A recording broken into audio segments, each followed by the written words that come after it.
Bismillahirrahmanirrahim. Assalamualaikum warahmatullahi wabarakatuh. Alhamdulillah, wassalatu wassalamu ala rasulillah wa ala alihi wa sahbihi wa man wala ba'd. Teman-teman, insyaallah hari ini kita teruskan menjawab pertanyaan-pertanyaan antum.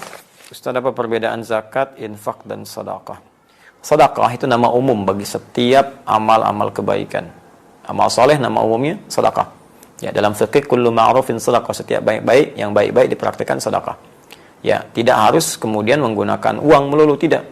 Bisa dengan misalnya bisa bantuan dengan pakaian, ya, bisa bantuan dengan makanan, ya. Jadi ada yang sifatnya dengan harta.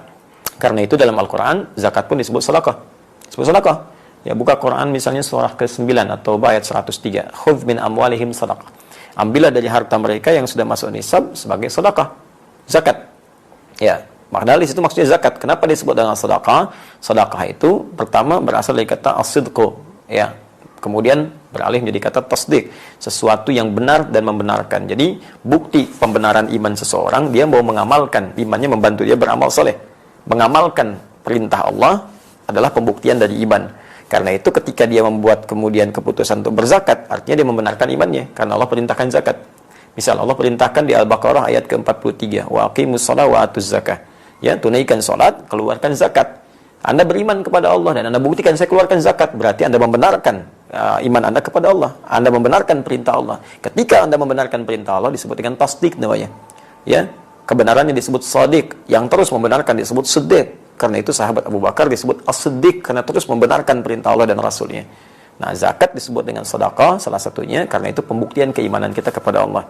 Ya, kemudian teman-teman sekalian, infak disebut sedekah. Quran surah kedua Al-Baqarah ayat 264, yang paling kiri sebelah bawah. Ya ayyuhalladzina amanu la tubtilu shadaqatikum bil manni wal adza kalladzi yunfiqu malahu riya'an nas. Hai orang-orang beriman, jangan batalkan, gugurkan amal-amal kebaikanmu yang telah lelah engkau tenun dengan melakukan perbuatan yang merusak, seperti orang infak yang riya. Nah, infak riya itu disebut dengan bagian infaknya disebut dengan sedekah. Enggak boleh infak dengan riya. Infaknya masuk kategori sedekah. Jadi kalau Anda katakan sedekah itu nama umum, ya, zakat sedekah, infak sedekah, termasuk salat bagian dari sedekah karena amal saleh. Senyum sedekah. Ya, basmatuka fi wajhi akhika sedekah. Senyummu yang membahagiakan temanmu itu sedekah. Nah, kemudian kalau sudah zakat spesifik, zakat bentuknya kewajiban berupa harta yang harus dikeluarkan jika sudah memenuhi batasan dan syarat-syarat ketentuan tertentu. Ya, batasan syarat ketentuannya misalnya nisab.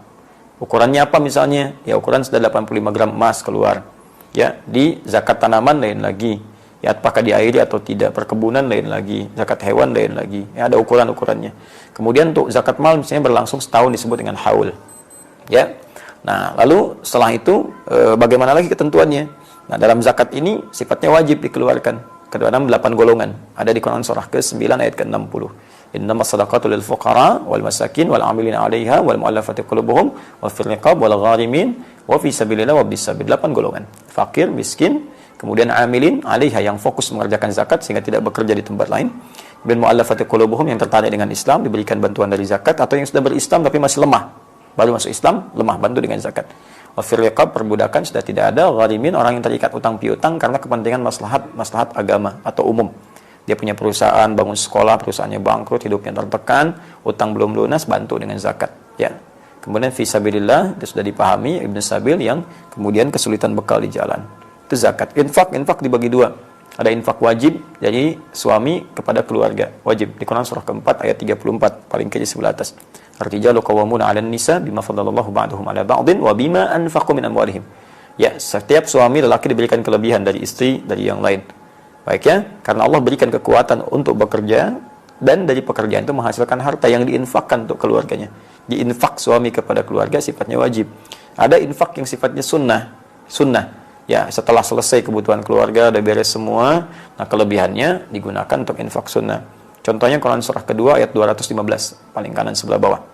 Ya, wa yas'alunaka madza yunfiqun, mereka bertanya tentang apa yang harus diinfakkan. Qul ma anfaqtum min khair. Kalau mau infak katakan Muhammad SAW, infakkan yang baik-baik.